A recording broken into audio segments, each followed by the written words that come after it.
I really didn't like this person. I really didn't like who I was on this paper. And the more I was writing, it was like, oh my life, I must change. I'm talking this before I was a Christian. This is before the old religious banter or whatever. This is me as a person. And I said, I've got to change all my life. But you know something? Until we can be that honest with ourselves, we're not going to see the urgency to change. Until we can get over the powerfulness of some of our personalities and recognize that we're controlling. Until we can recognize that I'm a manipulator. Until we can recognize that I always try to get myself my own way, and when I don't get it, I go on a way, and then I get my way, I'm spoiled. Until we cannot get to that place, we're not going to be free. Because until we're always playing the blame game, it's always someone else, we're never going to get nowhere. This is the truth. We, many of us, have esteemed ourselves more than what we are. We even overrate ourselves, if the truth be told. Or we estimate that we're at 70, but really we're at 40. And it's a very humbling experience when the Lord starts to really show you where you are, if you're willing to accept where you are. Because He only can work with you when He collaborates, because He says that we're co-workers. He wants to work with us, not just for us. He wants us to walk side by side with Him for us to gain our deliverance.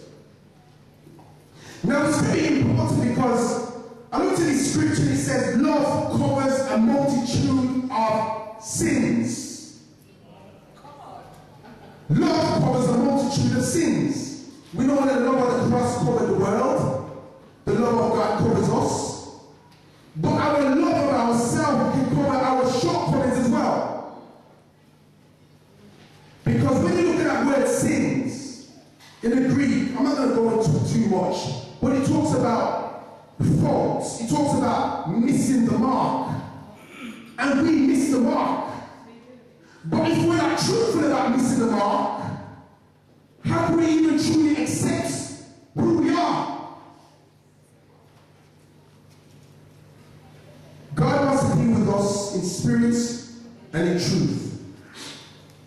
When I was young, not like I'm still young, but when I was younger, I grew up in a Rasta house. I had lots of, I was in nursery, no choice. My name was Herman, no choice. I was a dark-skinned youth, no choice. And all three of those things gave me issues when I was young. All three of them.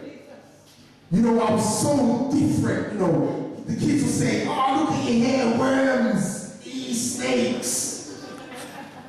And I'm young, I'm like, you know, I don't like this really. I don't like this experience, but I can't help it. Herman, I wanted to be called Paul or something. Call me Anthony or something sweet or Devante or, you know what I mean? Call me something else, but bless the Lord, He knows why. But when I was young, it was very difficult to deal with because this is me. Whether I like it or not, this is me. My name is Herman, I've got locks and I'm dark skinned, and they're calling me Tar Baby, and they're calling me your blink and your bloke and your this and your that and your... I didn't appreciate it. But I really wanted to change those times I had dreams like I wanted a curly pair of wig. Do you know what I mean? I wanted like a leisure pair of wig.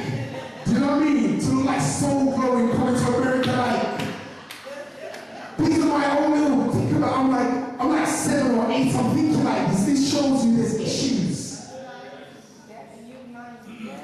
There's some real issues. I'm talking, I'm young. I don't know about life yet. I'm just growing up into life. But But what I'm trying to say is that I really didn't like who I was. I didn't like who I was. I grew up not like who I was. I grew up. And it's amazing how it affects you as a person. It's amazing. If you really look at a lot of your traits and a lot of your personalities and a lot of your learned behavior that is adverse to the cross, and you look at when you started acting like this or what caused it, a lot of it is going to bring it to your childhood.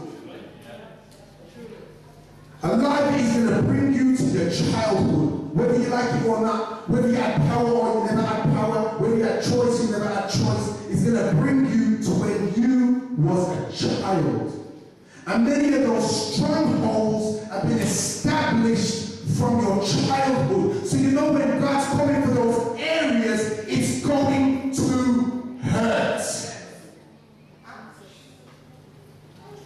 It's going to hurt. Because what happens with many strongholds is that the stronghold morphs itself and morphs and becomes you. So your stronghold now isn't objective. It isn't apart from you. It is you. It's your personality. It makes up your genetics. It's you. So whenever that needs to die, a part of you needs to die.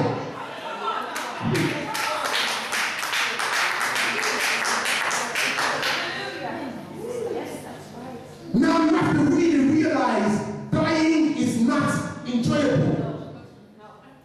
We will say die daily and I must decrease for him to increase, and we'll say all that stuff.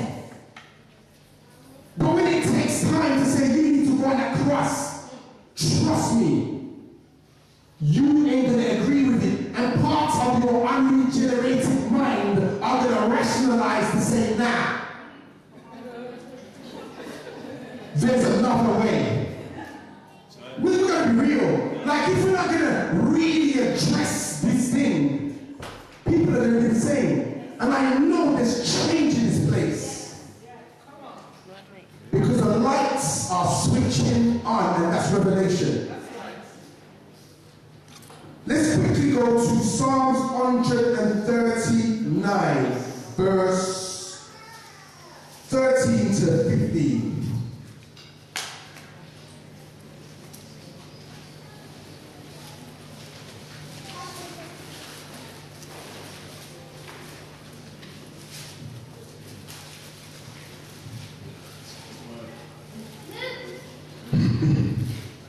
I'll read. For you formed my inward parts, you covered me in my mother's womb. I will praise you, for I am fearfully and wonderfully made. Marvelous are your works, and that my soul knows very well. My frame was not hidden from you when I was made in secret and skillfully wrought in the lowest parts of the earth. God has made us beautifully, fearfully. The intricacy of what we are and who we are, the body itself is amazing. We may look different. There may be things we like or dislike, whatever, but don't say God is a liar. Because it says God be true, and let every man be a liar. How you are is how you are meant to be. You're meant to be as tall as you are. You're meant to be as short as you are. You're meant to be as slim as you are. You're meant to be as broad as you are. Whatever